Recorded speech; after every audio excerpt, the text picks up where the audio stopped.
Hey y'all, I'm Arwen, the professional joy seeker. I've been crazy busy today. Tried my hand at making some homemade granola. Tastes great, didn't clump up well, so it's more like a cereal. But that's okay. It was an attempt and it worked. Um, did a little bit of house cleaning, some things like that, and then I just honestly sat on the couch with my dogs for a while. It felt good. It felt relaxing. So, and I've needed to relax a little bit. We've been running and gunning pretty hard here the last few days. Oh, so we're going to be looking at this week's Tarotscopes.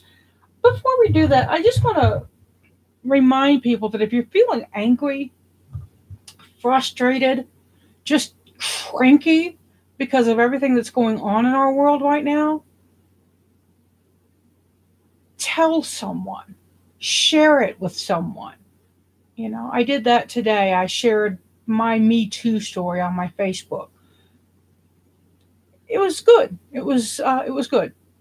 So there was a blackout on Facebook today, and I chose to take part in it. And then it kept bugging me. I thought, why?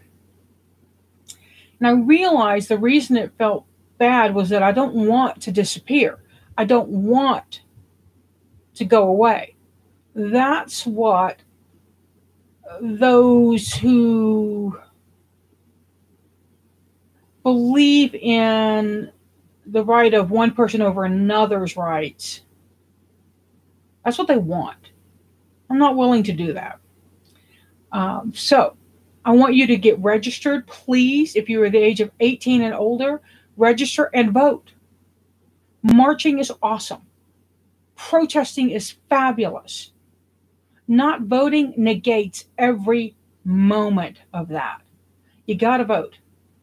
Yes, sometimes it's a lesser of two evils. I get that. But when the evil is as big as it is, lesser is better. So vote, please vote, please vote. Get out there and help your local party. I'm going to be out. I'm going to go grab some phone numbers and make some calls this week and remind people that the vote is coming up and we need to turn out. We need to make our voices heard. You'll notice I'm not mentioning which party. It's pretty obvious if you follow me which party I'm for. Persist! Right? But I don't care what party you are. I think it's important that we all vote because then we can all have a place at the table afterwards. And I am a firm believer. If you do not get out and vote, you don't have a right to bitch. Sorry, you don't. So go vote. And then you can debate with me. Support, not support. It doesn't matter. Just go vote. Okay. Off that soapbox.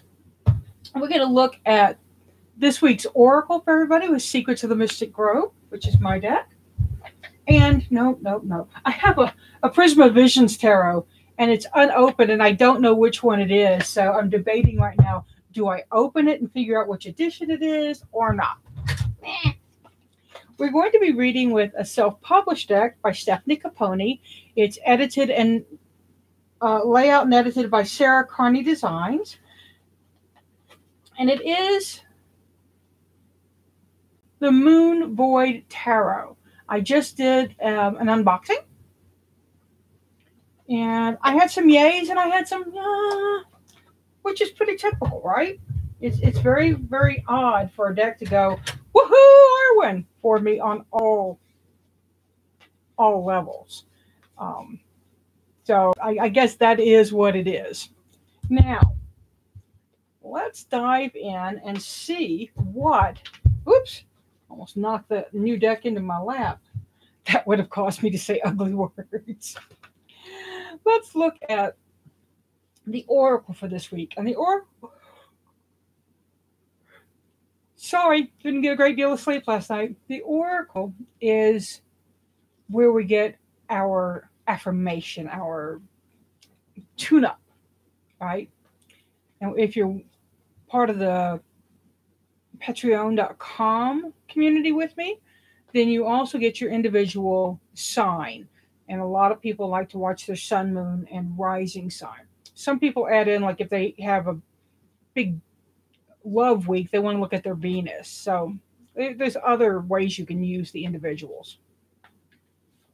Let's see what our card is for all of us this week.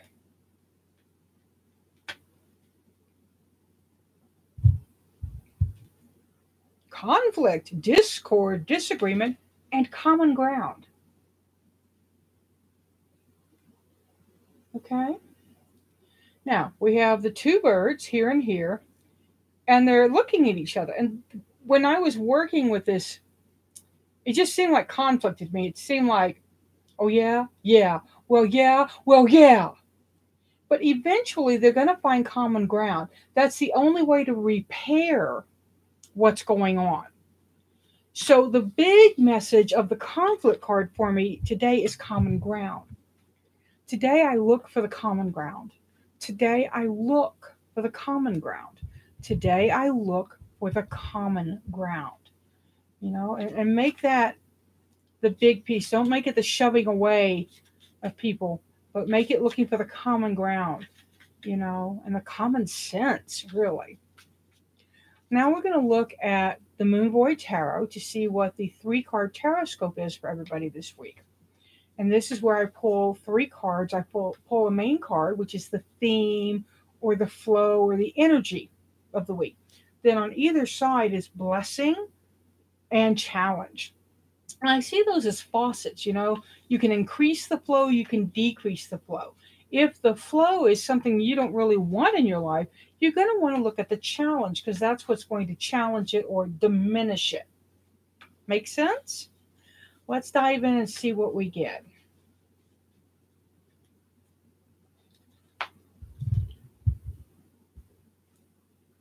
Okay.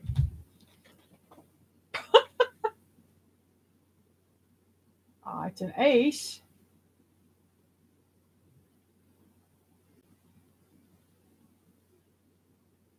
It's the Ace of Swords. For me, this is idea, inspiration, that spark. Swords are air, so this is intellect, an intellectual ignition. Ooh, eureka! That little light bulb chink chink that turns on over our heads when we're cartoons? What, you never see yourself as a cartoon? Huh, I do. I see you as cartoons too. I'm really do. The blessing is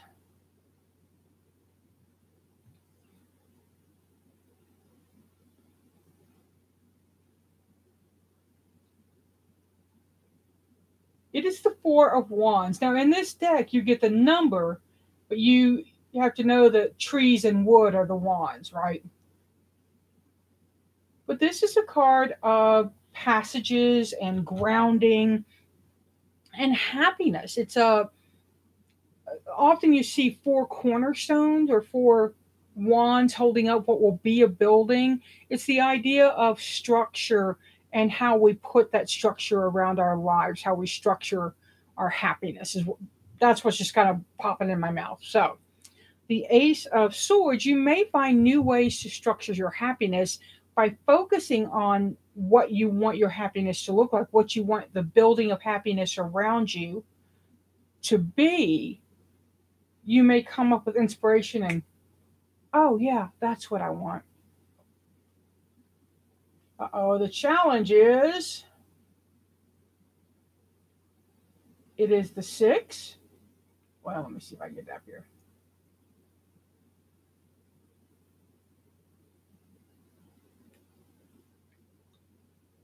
It's the 6 of generosity, the 6 of pentacles, and it really is about taking and giving, but it's on the challenge side. So it really feels like in order, what does your happiness look like? What is your aha moment about your happiness? Actually telling somebody what you want and actually getting what you want may be difficult because you don't trust what you're getting. We've learned not to trust ourselves, right? We make bad decisions A bad decision is how we grow. It's how we learn what a good decision is. It's a rare person that makes nothing but good decisions. You know, we can look at Elon Musk. He made a really bad decision and has paid a really high price for it. But pay he must because mistake he made. Yoda, I am not. But think about not asking for something and then not trusting you're going to receive it, right? Not trusting that it will come in and somebody isn't, boom, Johnny on the spot with their own changes when you've made changes. It takes time. So remember, don't blame somebody for somebody else's bad in your life. I'm kind of wondering, I hope I'm making sense. In my head, I'm like, ooh, that makes sense, Arwen. But I never know if it comes out right. So hopefully it does. Do me a favor and share this video. I would love for y'all to come take my 9 weeks tarot course. It's on how to learn tarot intuitively, how to read it intuitively, and it's called Trust Your Gut. So trust your gut and take the course. Seek joy, y'all. And remember, if nobody says it to you today, I'm saying it to you now. I love you. I appreciate you. I'm glad you're here. You're enough in my life. Seek joy, y'all. Pass it on.